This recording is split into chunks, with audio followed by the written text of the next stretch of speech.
Hi friends, எல்லோரும் எப்படி இருக்கீங்க? நல்லா இருக்கீங்களா? இன்றைக்கி நம்ம சக்தி டெய்லர்ஸ் வீடியோஸில் இந்த பிங்க் கலர் ப்ளவுஸு கை தனியாக ஸ்டிச் பண்ணினது ஒரு வீடியோவை பார்த்துருப்பீங்க.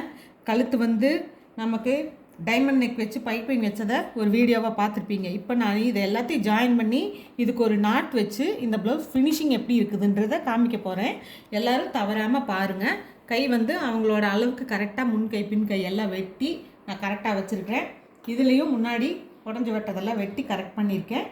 இப்போது இந்த சென்டரும் கையினோட சென்டரும் இந்த ஷோல்டரோட சென்டரும் கரெக்டாக வர்ற மாதிரி வச்சு நம்ம இப்படியே பார்த்து தான் இந்த கையை தைப்போம். அதே மாதிரி மெத்தடில் தான் இதையும் ஸ்டிச் பண்ண போகிறோம். பாருங்கள்.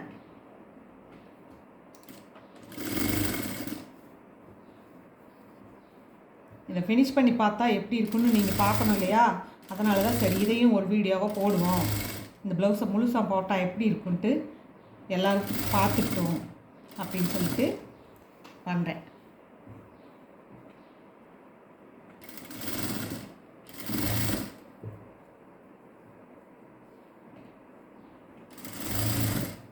கரெக்டாக 4 இன்ச்லேயே தையல் கொண்டு வாங்க, ஜாஸ்தியாக கொண்டு வர வேண்டாம்.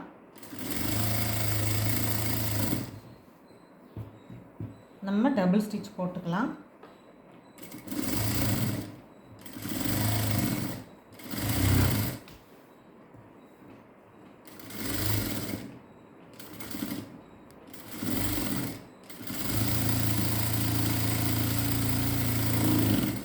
அடுத்தது அடுத்த கை அதே மாதிரி ஷோல்டரில் கரெக்டாக இந்த கட் கொடுத்த இடத்த வச்சு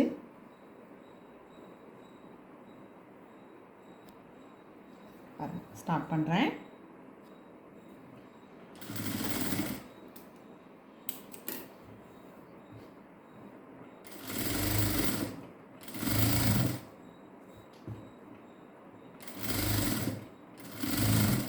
இழுத்து பிடிக்காமல் கரெக்டாக விட்டு அப்படியே கொஞ்சம் கொஞ்சமாக கையை உடம்பு பாடி குழுவோட இதில் ஜாயின் பண்ணிகிட்டே வாங்க.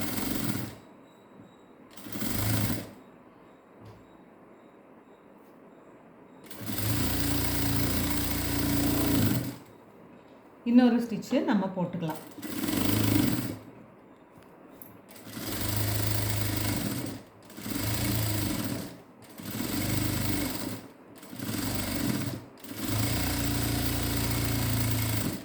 ஓகேங்களா? போட்டு நம்ம கையை ஜாயின் பண்ணியாச்சு. அடுத்தது உடம்பை மூட்டணும். மூட்டுறதுக்கு செக் பண்ணதுக்கு முன்னாடி இது ரெண்டும் கரெக்டாக இருக்குதா, அளவு ஏறத்தாழ இருக்குதா அப்படின்றதையும் ஒரு தடவை நீங்கள் செக் பண்ணிக்கங்க. நீங்கள் பாருங்கள், கொஞ்சோண்டு ஜாஸ்தி இருக்குது. நீங்கள் பார்த்தீங்கன்னா நான் இதுக்கு என்ன பண்ணுறேன்றதை பாருங்கள். இங்கே இந்த இது இருக்குல்ல, கை தைச்சிருக்கோம்ல, இந்த இடத்துல கொஞ்சமாக உள்ளே குடஞ்சி அப்படியே தையலை கொண்டு வரேன். இந்த மாதிரியெல்லாம் மிஸ்டேக் வந்துச்சுன்னா என்ன பண்ணணும்னு நீங்கள் தெரிஞ்சுக்கணும். அதுக்காக தான் இது. பார்த்தீங்களா, கொஞ்சம் உள்ளே போயிடுச்சு. இதை நான் மறுபடியும் கொஞ்சம் இது பண்ணி வெட்டிக்கிறேன். இந்த மாதிரியெல்லாம் பண்ணுறதுனால பெருசாக அளவில் மாற்றம் வந்துடுமா அப்படின்னு சொன்னால் அப்படியெல்லாம் அளவில் பெரிய மாற்றங்கள் எல்லாம் வராது. இது எல்லாத்துக்கும் இயல்பாக வர சின்ன சின்ன மிஸ்டேக்ஸ் தான். என்ன அவங்க அப்படியே அதை கட் பண்ணி உங்களுக்கு போடும்போது பர்ஃபெக்டாக வந்துடும் போல இருக்குது, நமக்கு தான் தப்பு வருதோ அப்படின்னு நீங்கள் நினச்சிக்குவீங்க. அவ்வளோதான், அதெல்லாம் கிடையாது. இப்போ வந்துட்டு இவங்களோட இடுப்பு சுற்றளவை ஃபஸ்ட்டு மார்க் பண்ணிக்கிறோம். இவங்களோட இடுப்பு சுற்றளவு வந்து 32.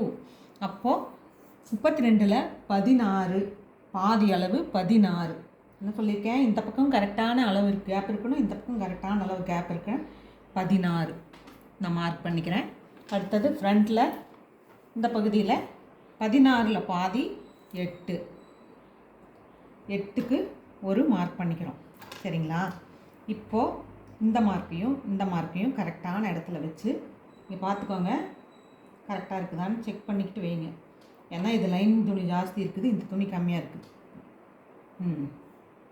வச்சு ஸ்டார்ட் பண்ணுறேன் நான். இது நான் கையெல்லாம் கொஞ்சம் ப்ளவுஸை முடிச்சுட்டு ஓவர்லாக் பண்ணிவிடுவோம்.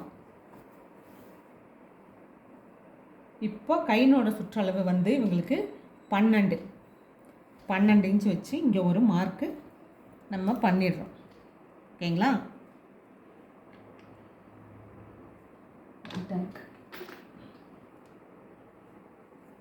12 இன்ச்சில் மார்க் பண்ணிவிட்டு இதை கையில் எடுத்துக்கங்க. இதை எல்லாத்தையும் கரெக்ட் பண்ணிக்கங்க. கரெக்டான இடத்துல எல்லாம் இருக்கிற மாதிரி வச்சுட்டு இங்கே இப்படியே ஒரு தைச்சிட்டே வரேன் பாருங்கள்.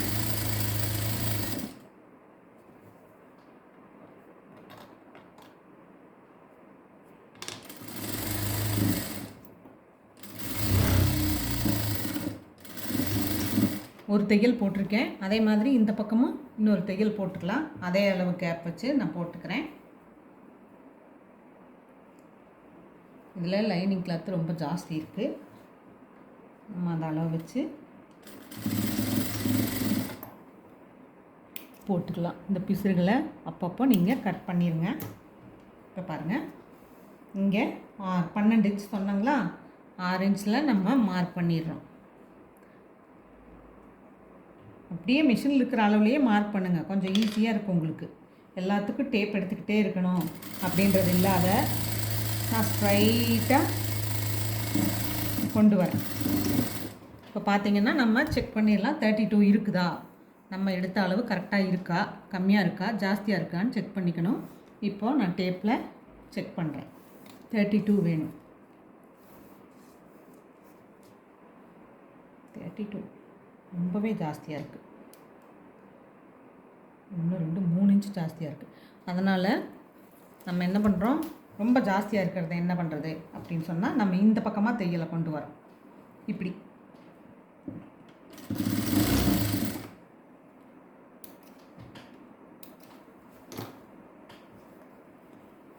இந்த பக்கமாக தையலை கொண்டு வந்து இதில் ஜாயின் பண்ணிக்கிறேன். அதே மாதிரி இந்த பக்கமாக இங்கே இதெல்லாம் சின்ன சின்ன தவறுகள் நடந்தால் எப்படி நம்ம கரெக்ட் பண்ணுறதுங்கிறதுக்காக தான் நான் உங்களுக்கு இதையெல்லாம் காட்டிகிட்ருக்கேன். மிஸ்டேக்கே இல்லாமல் யாரும் ஸ்டிச் பண்ண முடியாது. அதனால் இப்போ 32 இருக்கான்னு நம்ம செக் பண்ணிக்குவோம். ஒவ்வொரு 2 தையல் போட்டோம் நம்ம ஆல்ரெடி. இப்போ 32 பக்காவாக வந்துருச்சு பார்த்தீங்களா. இப்போ என்ன பண்ணுறோன்னா நம்ம இங்கே ஒரு தையல், இங்கே கேமராவை காமி, இங்கே ஒரு தையல், இங்கே ஒரு தையல் போட்டிருக்கோம். இப்போ நம்ம நடுவில் தையல் போட்டுக்கலாம். கரெக்டான 3 தையலுக்கு பக்காவாக வந்துடும். அளவு கரெக்டாக இருக்கிறதுனால நடுவில் தையலை போட்டு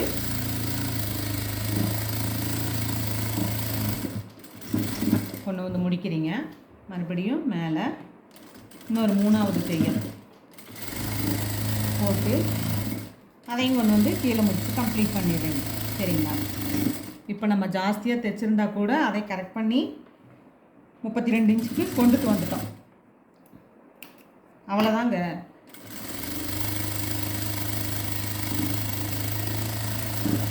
இப்போ இதுக்கு நான் ரோப் பின்னாடி நாட் வைக்கிறது சிம்பிளாக, காட்டனுக்கு சிம்பிளான நாட்டு.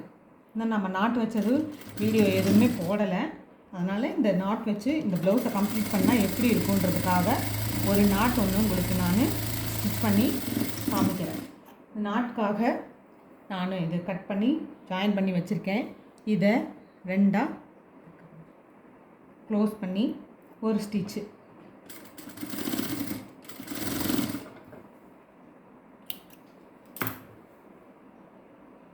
இப்படியே ஒரு ஸ்டிச் கொடுத்துட்டே வாங்க.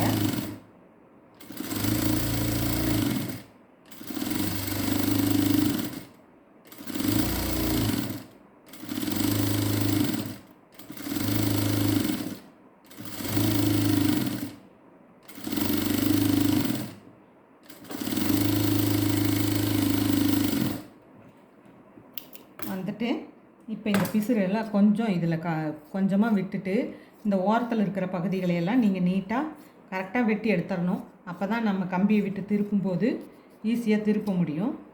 இந்த பிசுறு எல்லாம் இருந்துச்சுன்னா திருப்புறத்துக்கு ரொம்ப கஷ்டமாயிடும். அதனால தான் ஃபுல்லாக வெட்டி எடுத்துருங்க.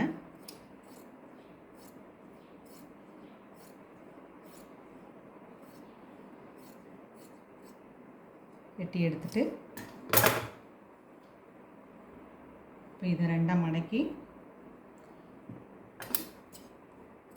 2 நாட்ஸுக்கு தேவையானது இது. இப்போ இதை வந்துட்டு நம்ம கம்பி வச்சு திருப்புறோம். இந்த கம்பி நான் இது எடுத்து வச்சுருக்கேன். இதில் உள்பகுதியில் விட்டு இங்கே பாருங்கள், இந்த நுனிப்பகுதி இருக்குது பார்த்தீங்களா, லேசாக மடக்கிவிட்டு இதுக்குள்ளே அப்படியே உள்ளே கொண்டு வந்துடுங்க. கம்பி இல்லாதவங்க ஒரு சன்ன ஊசி கூட எடுத்துக்கலாம். இப்படியே இதை உள்ளே விட்டு லைட்டாக திருப்பிட்டே வாங்க.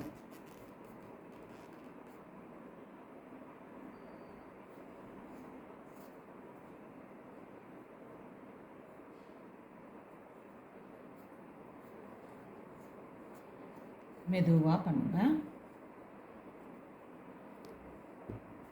இந்த இடத்துல கெட்டியாயிடுச்சு.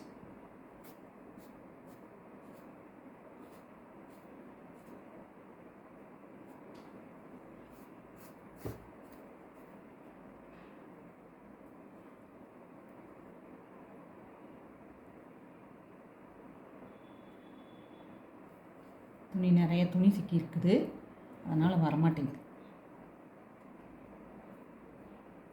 துணி இந்த இடத்துல நிறைய சேர்த்தாமல் கொண்டுட்டு வரணும். இந்த இடத்துல நிறைய சேர்ந்துக்குச்சு.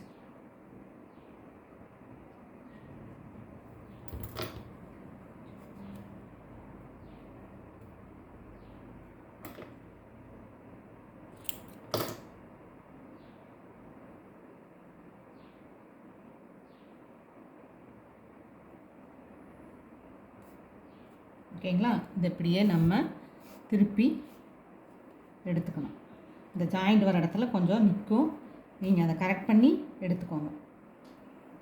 அதே மாதிரி அடுத்த ரோப்பு மட்டும் இந்த ஜாயின் வந்திருக்கு இல்லைங்களா துணி. ஏன்னா ப்ளவுஸ்லலாம் வந்துட்டு ரொம்ப நீளமாக துணி கொடுக்க மாட்டாங்க. நம்மளுக்கு இருக்கிற துணி தான் நாம் ஜாயின் போட்டு தான் நம்ம பண்ணி ஆகணும்.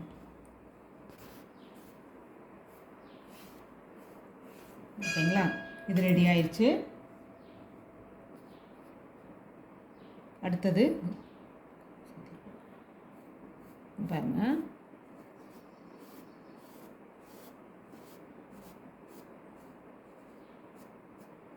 வந்துச்சா? இதை இப்படியே நம்ம வெளியில் எடுத்துக்க வேண்டியதான். இந்த இடத்துல ஜாயிண்ட் இருக்குது, இந்த இடத்துல ஒரு லெவலாக பண்ணோன்னா அந்த ஜாயிண்ட் இருக்கிற இடத்துலையும் நம்ம வெளியில் எடுத்துடலாம். இதெல்லாம் தைச்சாச்சு. இது நான் கரெக்டாக 4-5 பீஸ் வெட்டி வச்சுருக்கேன். பாருங்கள், எல்லாம் ஒரே அளவு பீஸாக இருக்கணும். அப்போ தான் இந்த நம்ம இது வைக்கும்போது உங்களுக்கு கரெக்டாக எல்லாம் ஒரே மாதிரி அளவாக இருக்கும். அதனால் எல்லாத்தையும் ஒரே அளவாக வச்சுக்கோங்க. வச்சுட்டு இப்போ இந்த ரோப் எடுத்துக்கிறீங்க. இதில் இப்படி மடிங்க. இப்படி மடித்து நடுவில் ரோப்பை வைங்க. வச்சு க்ளோஸ் பண்ணுங்கள். க்ளோஸ் பண்ணிவிட்டு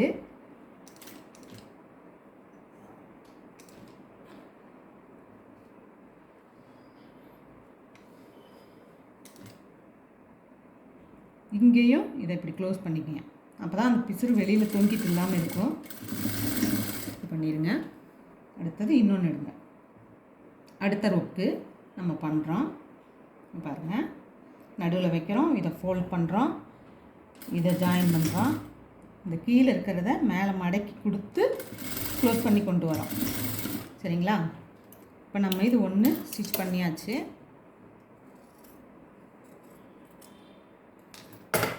தையல் விழாமல் இருக்குது, நான் தையல் போட்டுக்கிறேன். இன்னொரு தையல்.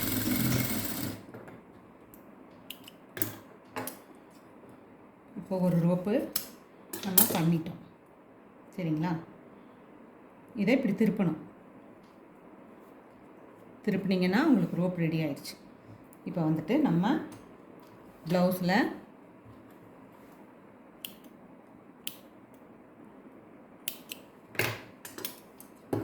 கரெக்டாக எல்லாத்தையும் நேராக கட் பண்ணிக்கணும். நம்ம ஓவர்லாக் பண்ணுறதுக்கு அப்போ தான் நீட்டாக கரெக்டாக இருக்கும். சைட்லேயும் நிறைய துணி இல்லாமல் இருக்கும். 2 சைடும் அது மாதிரி எக்ஸ்ட்ரா இருக்கிறது எல்லாத்தையும் நீங்கள் கட் பண்ணிடுங்க.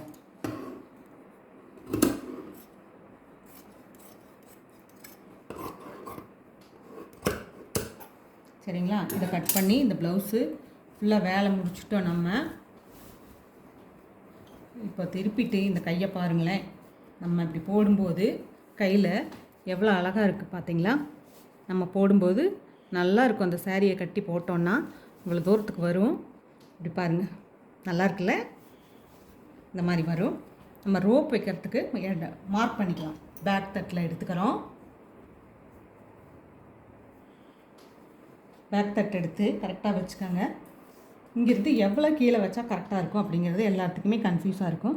ஒரு 2.5 இன்ச்சில் மார்க் பண்ணி நீங்கள் ரோப்பு வச்சிங்கன்னா கரெக்டாக இருக்கும்.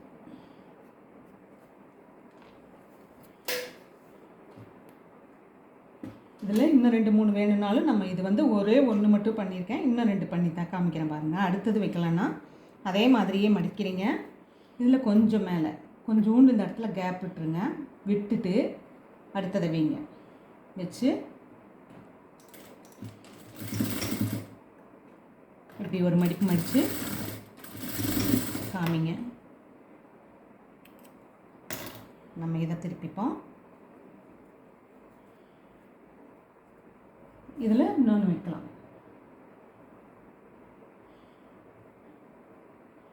இன்னொன்று வைக்கிறேன்.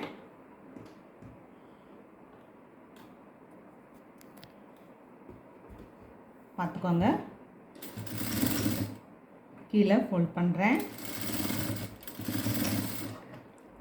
இப்போ இதில் செகண்ட் இது வச்சதையும் இந்த பிசுரை வந்து நம்ம கட் பண்ணி விட்டுறணும்.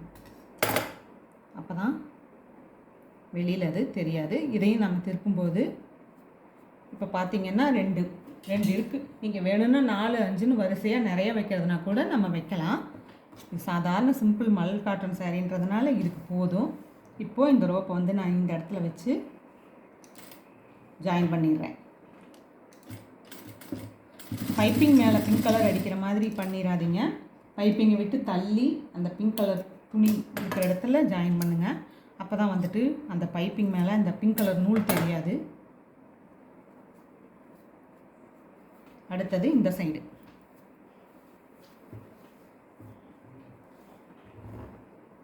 இந்த சைடு வந்துட்டு இதை வச்சுக்கலாம்.